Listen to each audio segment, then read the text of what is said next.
Manithathe ethuba ndibulise ke bazalwane ngegama lenkosi yethu uJesu Kristu luthe umfundisi omntu waqonda sindisiwe inkosi uYesu yandenzela inceba kungabe kuthiwa ndibhetele kunabanye abantu yandenzela inceba inkosi uYesu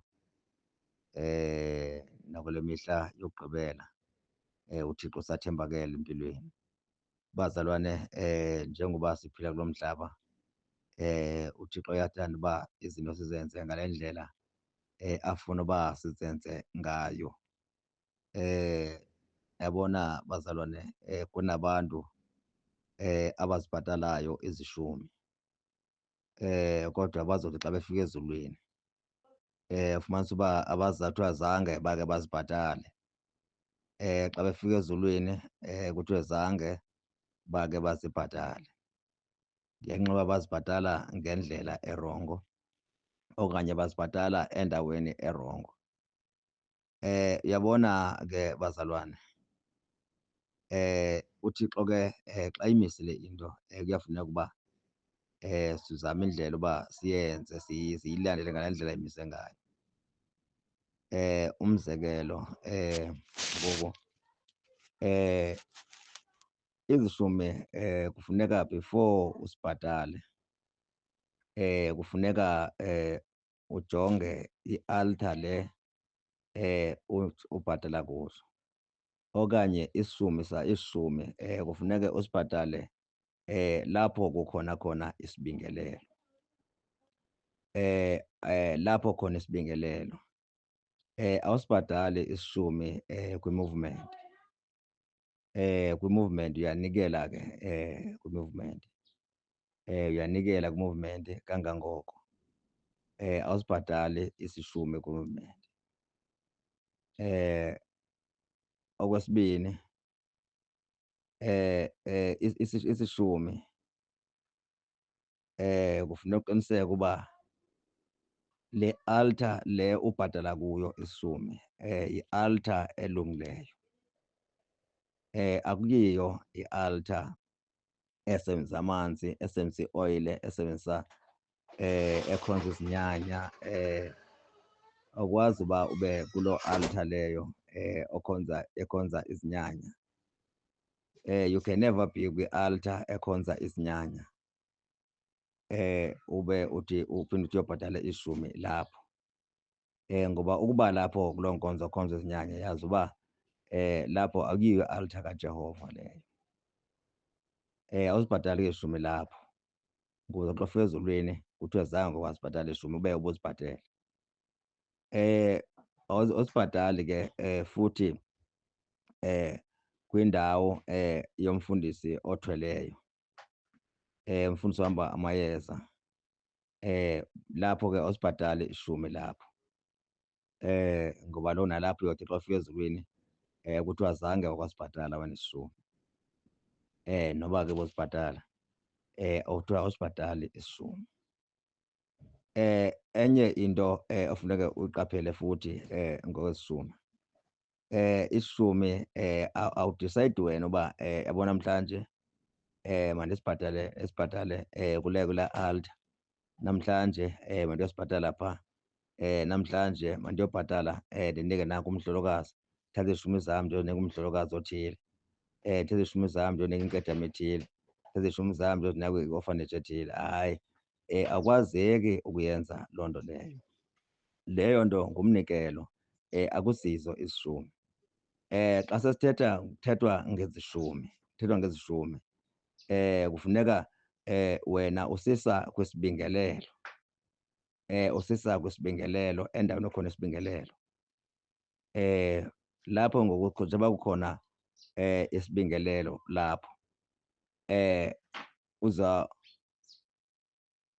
ngulo amiswe kwisibingelelo ozokhathalela amahlwempu ozonika amahlwempu anike abahlolokazi anike anike amahlwempu anike abahlolokazi anike abantu abanesidingo anike abantu abanesidingo.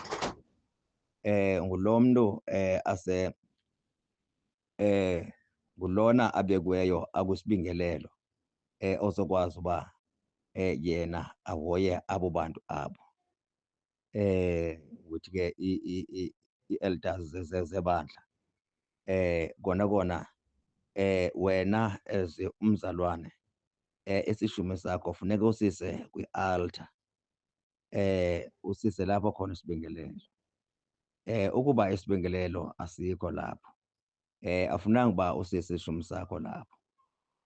Futhi awudicide ke namhlanje I decide uba kukhona revival ekhona, ndithatha izishume zam zonke ndiyazithatha ndiyoxhasa laa mvuselelo.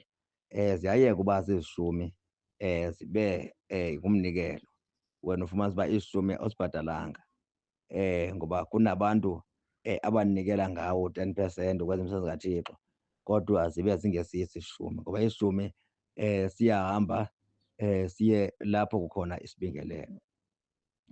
Xa ungumvangeli ovangelayo ongamisanga osibingelelo awukwazi ukuba ube ufumane izishume, ufumana iminikelo apha unless ke kuthe lo okanye kukhona isibingelelo ngaphantsi kwaso kwathi ke the leadership of the church nakwazi uba okay ke kuloo branch kuloo ndawo uzondla kuyo izishume mazize kuwe kuloo altar. If ever ungumntu ovangelayo ifana noba ungathi izishume zakho uzisa kwi-God's army uthi hayi ke okanye une-movement ethile, umzekelo ufumanise uzoxhasa ngazo loo movement. Yes, ngumsebenzi kaThixo lowo kodwa ngokwezishume awufunanga uba uzisa lapho. Iminikelo ongayisa unikele kangangoko kodwa when it comes to izishume kufuneka ziye lapho kukhona khona isibingelelo. Awukwazi uba uthi okay ke mandithi ngoku ndinesishume sam, isishume sam funeka ube ngu-20,000, ndithi ndizothatha u-10,000 ndiwusa kwesaa sibingelelo singapha, ndithathe u-10,000 ndiwusa kwesinye isibingelelo. Uyafana noba khange usibize usibhatale isishume. Ngeke uphinde futhi ngeke uthi ube yithayiitha at the same time uphinde ube yimaneja yesishume. It means awusibhatalanga isishume xa uzokwenza kanjalo. Kunabanye abantu ke abazothi xa befika ezulwini kufumanise uba babe kwikhategori yabantu abangazibhatalanga isishume, babe besibhatele isishume because indlela abenze ngayo bazibhatele zishintshwe akube khawube zizishume kube yiminikelo. Because when ubhatala izishume uzibhatala apho khona i-altar. Awukwazi uba uthi hayi ke isishume zam ndizibhatala kwi-orphanage home okanye kwi-old age home. Awukwazi uba uzise lapho izishume zakho. Iminikelo ke ungayisa lapho futhi ndiyiqhobe izandla xa izoba njalo kodwa awukwazi uba uyise phi kwi-orphanage home izishume zakho. Izishume ziya lapho kukhona isibingelelo, kulapho kukhona khona isibingelelo. Uyabona ke bazalwane ngoba ixesha liphelile ngoku. Kuzoba buhlungu ke ufumanise uba ubusibhatala isishume, ufumanise uba ngoku njengoba usibhatala isishume ngoku uthiwe ufumanise apha kodwa ubungazibhatali isishume wena ubunikela ngenxa yoba usibhatele ngendlela erongo. Yabona uma sihlangana singabazalwane siyi-organization eshumayelayo, sihambisa ivangeli okanye sino-WhatsApp group osishumayelayo asinasibingelelo sihlangana ngabazalwane beenkonzo ezahlukeneyo, awukwazi uba uthi uzobhatala isishume kuthi.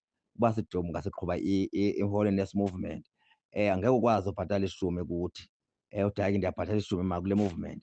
Hayi, awukwazi uba wenze kanjalo. Isishume funeka sise kwi-altar kodwa unganikela uyixhase laa movement kangangoko because kuyafuneka uba siyixhase imisebenzi kaThixo kodwa akufunekanga ke ngoku wena izishume ube uyozibhatala lapho izishume ukwenzela uba wenze ukuthanda kaThixo. Wena uno-90% wento oyifumanayo okwazi ukwenza unothanda othi namhlanje make ndinike kulaa orphanage home, namhlanje mandinike kulaa mhlolokazi, namhlanje mandinike kulaa nkedama. Loo nto leyo le control loo 90% wakho. lo 10% lona awulawulwa nguwe, awulawulwa nguwe. Ulawulwa kufuneke uye usiya kwisibingelelo ulawulwe ngulona abekwe kwilentoza kwisibingelelo. Okwesibini, ungajongi uba u-10% lo wenze ntoni. Noba kungathiwa uzibhatala izishumi, xa usibhatala ishumi awusibhatali ujike usilandelele uthi hayi ke sibhatele izishumi zam ziphaya kodwa umfundisi khangaye emngcwabeni. Yabona, izishumi awubhatali izishumi so that ibandla likusapote, awubhatali izishumi so that uba wenzelwe into in return. Ubhatala izishumi kuba usiya usho uThixo, kusho uThixo and ubhatala izishumi for yourself. Awubhatali izishumi for omnye umntu because izishumi zibhatalwa kwisibingelelo. Kukhona ke into ebayingxaki bazalwane ekhona efuna uba siyayiqaphela. Yabona umntu xa epeya u-5,000 ngenyanga, kulula uba abhatale ishumi sika-500. Ufuna omnye upaya 10,000 kube lula uba abhatale ishumi sika-1,000. Omnye fumanisa uba ubhatala upeya abhatale u-15, kube sokukhanya uba banzimanyana bafuna ubhatale ishumi ka-1.5, athanda uba kube nzimanyana. Abhatale u-20, kuthanda uba nzima uthi ufuna ubhatala ishumi, ubhatala ishumi abhatala ishumi sika-2,000. Yabona xa sewude kwenyuka xa sewude mhlawumbi ufumana ishumi zakhe, ade ufumanise uba urhola phaa ko-50, imali yakhe engenayo phaa ko-50,000 ngenyanga. Kuba nzima uba umntu athi ukhuphe u-5,000 athi ngikhuphe 5,000 ndiwusa enkonzweni. Abantu baenda phaa bengazi ishumi, fumanise umntu ngathi ade afuna ukuzidivayida izishumi, angafuni ukuzizisa zinjengoba zinjalo izishumi. Omnye ade ahambe urhola u-100,000, kube nzima uthi umntu akhuphe ishumi sika-10,000. Ngoba noma unebhizinesi sometimes ufumanise uba ufike ile ntoza u-200,000 kube nzima ukhupha ishumi sika-20,000. The more i-amount isenyuka, the more abantu bengakwazi bangafuni uba besikhuphe izishumi. Because abantu baba ne-tendency yokuba bathi eyi, ndingabhatala izishumi emntwini oyi-one ndikhuphe u-20,000 nje ndiwunika umntu. Ngoba ucingela uba kune-tendency ibe khona emhlabeni engathi xa ubhatala izishumi ubhatala emntwini, kanti xa ubhatala izishumi uzibhatala kwisibingelelo. Isibingelelo esi okhala kuso, isibingelelo esi ufuna ukhavarishwe ziso, isibingelelo esi waziyo uba ubhilonga kuso. Naxa kukhona ingxaki, the angel ephantsi kwesaa sibingelelo funeka iya ukhavarishwe yiyo. Usibhatala kulo sibingelelo eso. Awubhatali ishumi emntwini ngoba abazalwane fumanise uba ngoku umntu izishumi zakhe ngu-50,000, njengoba engolo 50,000 ishumi zakhe mhlawumbe 500,000 ngu-50,000, athi yho hayi ngeke ndifake ndise isishumi emntwini oyi-one ndisho 50,000 emntwini oyi-one, ndizozehlula ndinike u-500, ndinike u-20,000 yena, ndinike omnye 20,000 omnye, ndinike omnye 20,000 omnye, ndizehlula. No, you can never be a tither at the same time ube yi-manager of your tithe. Ngumnikelo lowo ongawenza kanjalo. When it comes to i-tithing, wena wedwa ukhupha imali kaThixo, uyise kule altar ongaphantsi kwayo, uyise kule altar ongaphantsi kwayo. Wazi uba emveni koko uyeke, emveni kuthi loo 90% wakho kuseleyo ungenza nantoni na orhalela ukuyenza, because yona leyo ngeyakho, leyo into ngeyakho. Because le nto ifana nothiwa umzekelo ifana neteksi, yabona lapha emhlabeni kaloku kookumkani bukaSathane, ukumkani basemhlabeni.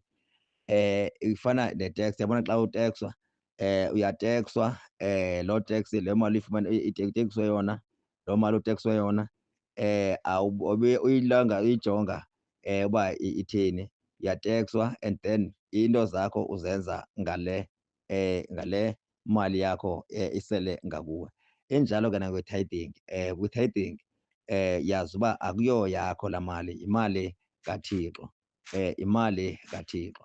Therefore akufunekanga uba ke i-tithing xa uthayitha uphinde futhi ube nguwe othi olawula izishumi zakho. Uba uthi hayi kule nyanga ndizothayitha eHouse of Repentance, kule nyanga lena ndiyothayitha eAssemblies of God, kule nyanga lena ndiyothayitha e-orphanage home, kule nyanga lena hayi iba yabona ngoku asozothayitha seyiminikelo, because you can never be a tither and the manager of your tithe. Awukwazi uba uphinde ube yilawule kwanguwe i-tithing yakho. Ukuba nje ufumana 1 million, u-100,000 funeka uye nje kwisibingelelo esi-1 esi ukhala kuso, wazi uba you tithe there constantly xa ushintsha i-tithing. And futhi before uyoshintsha ukuthi hayi ngoku izishumi zam andisazuzisa kwi-altars, House of Repentance, ndizozithatha ndizise e-Assemblies of God. Loo nto leyo funeka uqale uthandaze kuqala, funeka uthandaze kuqala kuThixo, because akuyonto yamntu leyo. Funeka ube nomthandazo kuThixo, usho Nkosi ngoku izishumi zam ndifuna ukuzisusa kwi-altar yase-House of Repentance ndisa kwi-altar yase-Assemblies of God, okanye ubufakazi okanye Faith Mission. Loo altar leyo uyikhethileyo ungene ngaphantsi kwayo, wazi uba uyongena ngaphantsi kwaloo altar leyo, kweso sibingelelo eso. Wazi uba uThixo umxelele, ungavele udisayide entliziyweni yakho, hayi ngoku mandenze kanjena, sibhatala kanjena izishumi. Loo nto leyo uzofuneka uba izishumi akuzozakho, awenzi nothanda ezishumini, awenzi nothanda ezishumini. Kwizishumi kune-role edlalwa nguwe, wena uyazisa izishumi and wena funeke uzise izishumi usabuzisa kwisi-altar. Kukhona lo ume kwi-altar, omiswe nguThixo kwi-altar, naye uzobuzwa ngendlela azisebenzisa ngayo izishumi, naye uzobuzwa ngendlela azisebenzisa ngayo izishumi. Kufuneka ke bazalwane siyiqaphele le nto lena ukwenzela uba singathi xa sifika ezulwini sithi ke besithayitha each and every month, sifika phaa kwi-rate yasezulwini fumanise uba njengoba sifike kwi-rate yasezulwini kube kungekho sibe kungekho eku-empty, kuthiwa zange sakhe sathayitha, sibe zonke laa nto besikhe siyathayitha ifakwe kwiminikelo, ngoba thina besingathayithi besinikela besithi ngoba siyathayitha fumanise uba iishumi zethu siyazihlukanisa, namhlanje sithayitha ngapha, namhlanje sithayitha ngapha, sivula imvuselelo entsha, sihambe siyoxhasa loo mvuselelo, of which it's a good thing ngomnikelo. But ngetithe itithe you can never control it, akuyo yakho, akuyo yakho, wena yakho into ngu-90% apho ungenza nantoni na orhalela uba ukuyenza. Ixesha liphelile ke bazalwane, zizinto funeka uba sizilungisile ezi, zizinto funeka sizilungisile ezi ukwenzela uba sikwazi uba singafiki sichaneke xa sifika ezulwini, ngoba ngoku ayikho enye indawo onokulungisa kuyo ngaphandle kokulungisa ngoku. Imentality yokuthi xa ubhatala ishumi ucingele uba uzibhatala emntwini mayiphwele le nto, yazi uba uzibhatala kwisibingelelo, uzibhatalela kwisibingelelo, ngoba izishumi azimntwini ziya kwisibingelelo. Izishumi azimntwini ziya kwisibingelelo, and ke ngoku xa ziye kwisibingelelo isibingelelo sikhontrolwa yi-angel easayiniwe kweso sibingelelo eso. Uba ke eso sibingelelo akusiso esikaJehova, asiso seNkosi uYesu, naso sikhontrolwa lidimoni because uSathane uyayikopa yonke ke into eyenziwayo nguThixo. Kunezi-altars zikaSathane, kunee-altars zikaJehova. Ngamanye amazwi kufuneka uqaphele xa ubhatala izishumi zakho, wazi uba isishumi usisa kuThixo. Awukwazi uba ushintshe isishumi sakho uthi hayi ke ngoku isishumi sam ndiyasisusa ngoku ndiyosifaka ngapha kule nyanga, ndisisa ngapha kule nyanga. No, isishumi sakho funeke before ushintshe wenze changes kufuneka uqale uthandaze ucommunicate noThixo. Uba ngoku esi-10 ndicela uba ndisithathe ndisise kwelaa cala lingaphaya, usithathe ndisise kwelaa cala lingaphaya. Filling wish isishumi sakho soba ngumnikelo. So asizude sibe recognized, asizuba recognized. Uzozibhatala isi-10 kufumanise uba bengathi awubhatalanga. Amen bazalwane. Masilungise kuyo zonke iikona ukwenzela uba ithi ibuya iNkosi uYesu sibe silungile. Ukuba ke ufuna ukwamkela iNkosi uYesu, ufuna ukhonfesa isono, ufuna ukubhaptizwa egameni leNkosi uYesu Kristu for uxolo lwezono, ufuna uba yi-member ze-House of Repentance, mhlawumbe kunento engakucacelanga malunga nezi-10, ungakwazi uba undifowunele kule namba, undifowunele kule namba u-0836 860 929, okanye nakho nokandiWhatsAppa nakuyo, ikhona kuWhatsApp 0836 860 929, 0836 860 929. Inkosi ikusikelele.